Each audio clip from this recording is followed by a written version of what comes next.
Hello, welcome to another video on our channel.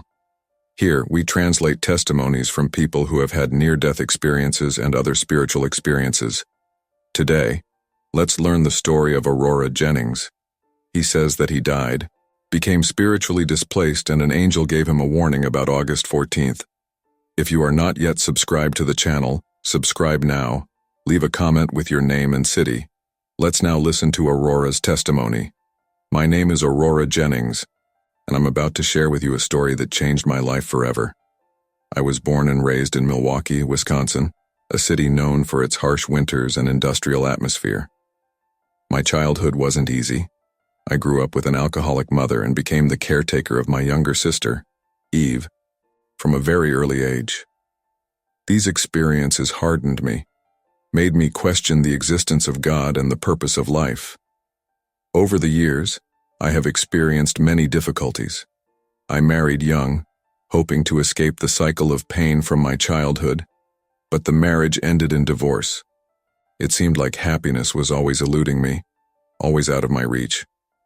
But all that changed on February 23, 1997, when I had an experience that completely redefined my understanding of life, death, and the purpose of our existence.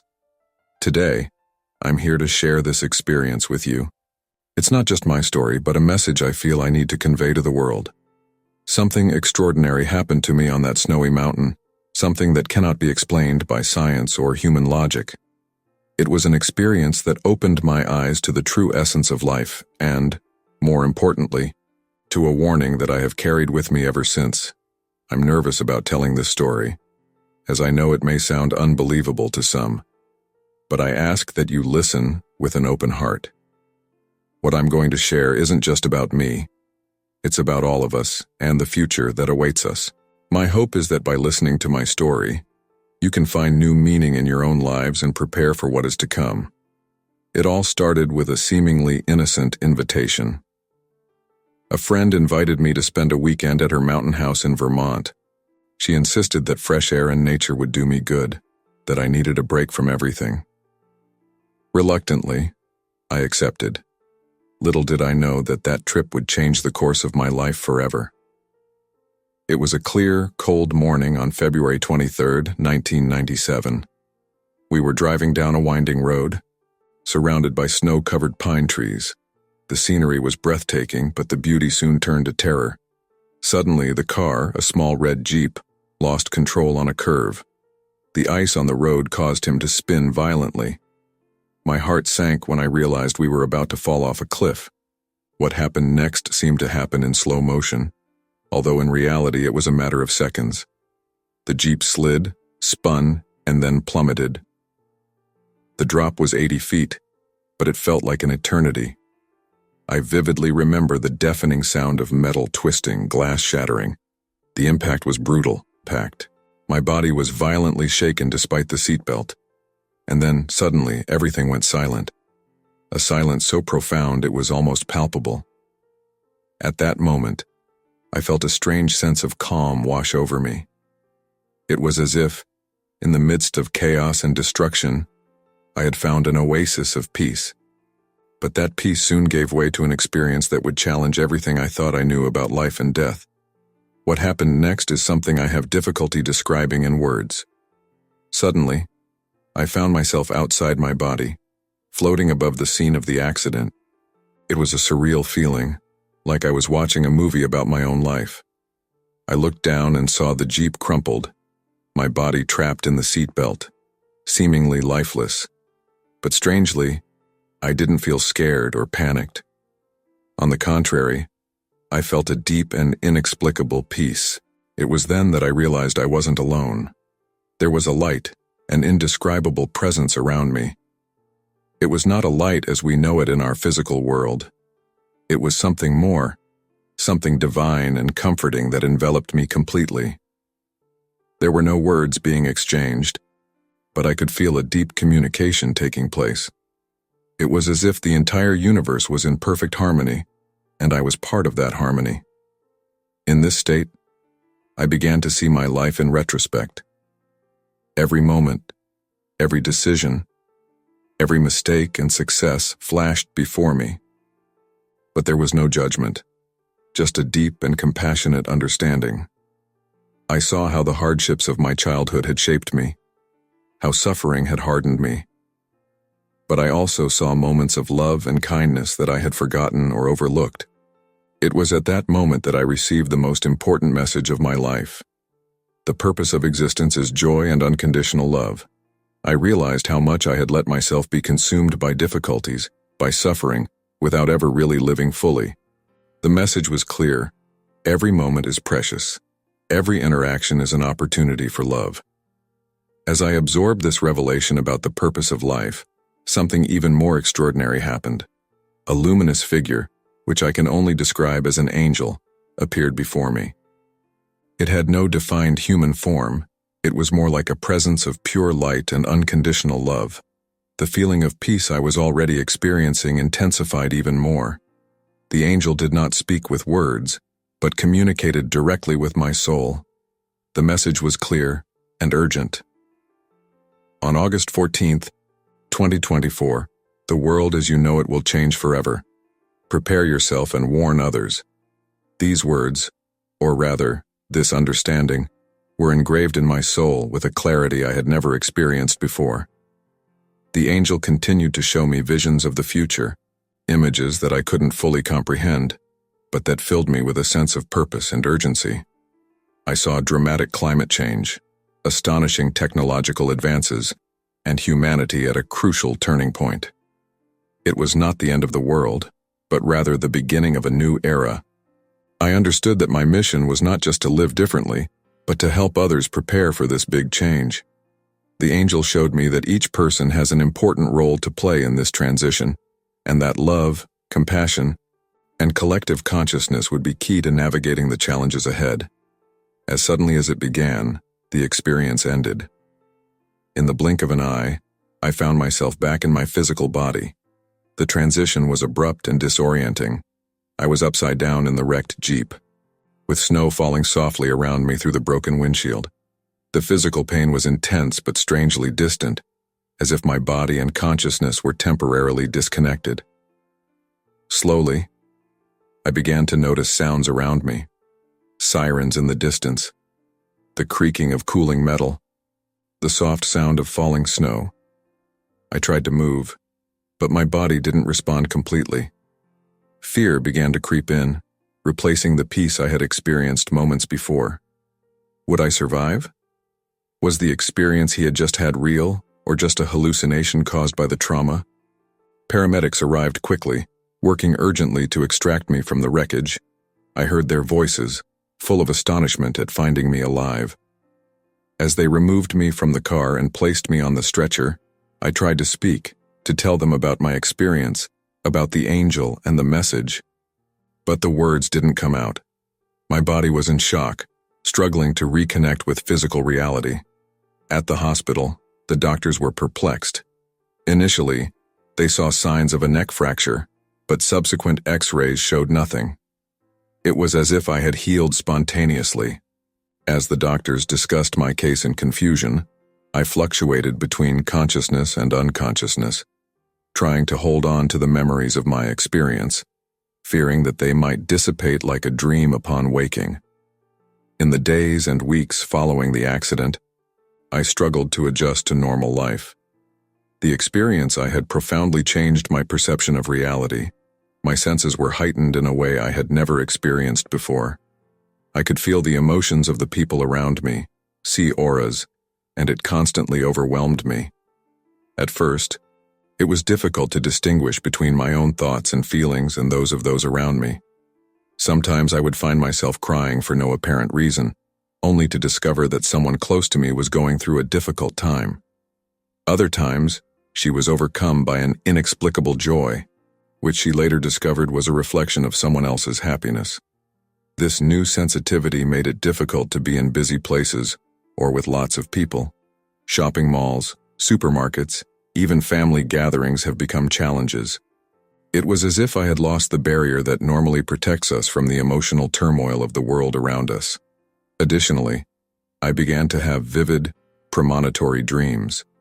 I woke up in the middle of the night with visions of the future, some happy, others scary.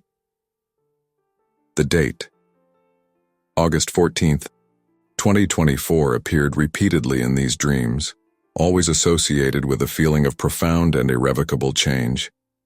It took time and a lot of practice to learn to control these new skills, to close the door on the sensations that invaded me.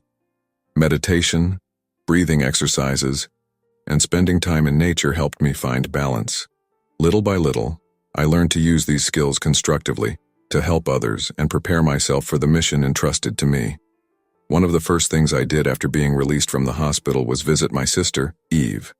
She had been in a coma for months after a botched surgery, and doctors had little hope of recovery. When I entered his hospital room, I was immediately enveloped by that same divine presence that had comforted me during my near-death experience. Moved by an impulse I couldn't explain, I placed my hand on hers. To my surprise and that of everyone present, Eve briefly opened her eyes. His voice was barely a whisper, but his words struck me like lightning. "I've been in the light." Then, she returned to a coma. Over the next few months, to the amazement of all the doctors, Eve gradually began to recover. First, small movements. Then he opened his eyes for longer periods of time. Finally, he began to talk and move. Doctors could not explain what had happened, calling his recovery miraculous. But I knew. The light I had experienced was real, and somehow Eve had touched it too. His return to life was more than a medical miracle. It was confirmation that the message I received had a greater purpose. Eve became my closest confidant, the only person who truly understood the depth of my experience. As Eve recovered, we shared our experiences. We discovered that we had both seen similar visions of the future and felt the same urgency about the date of August 14th, 2024. Together, we began planning how we could help others prepare for what was to come. In the years following my near-death experience, my life changed drastically. The worries that once consumed me, money, status, appearances, now seemed trivial and meaningless. My focus completely shifted to what really mattered: love, compassion, and service to others.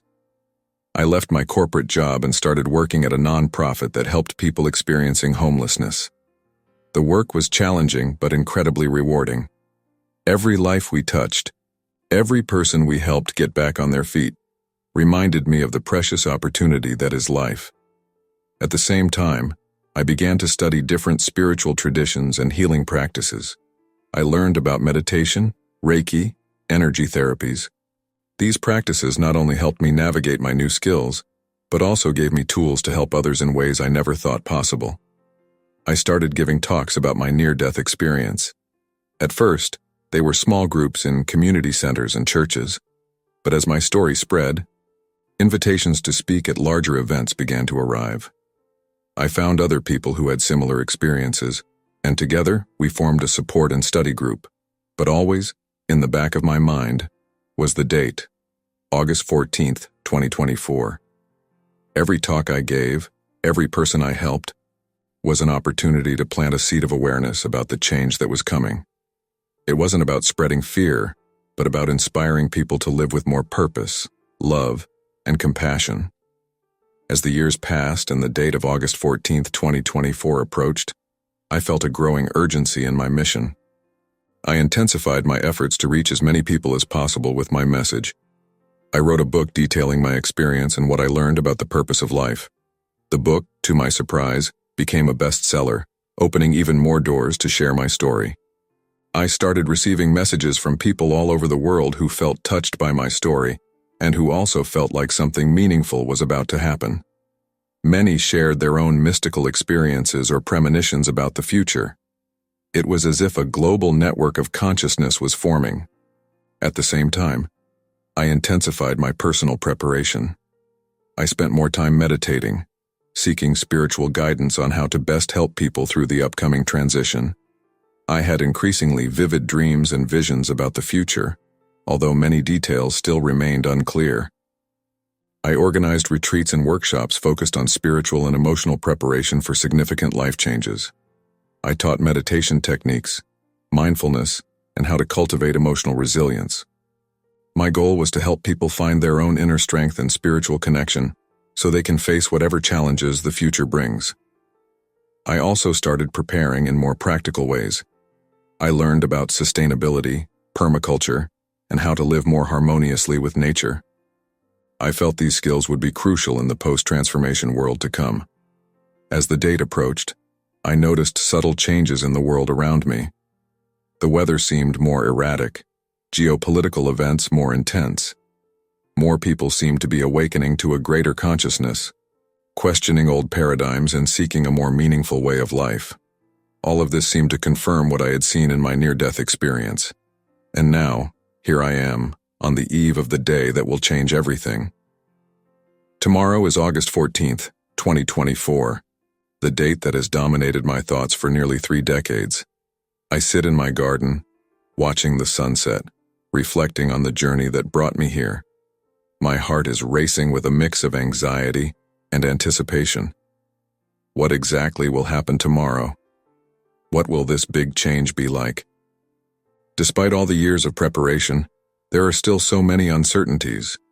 But I know one thing for sure: whatever happens, we are not alone on this journey.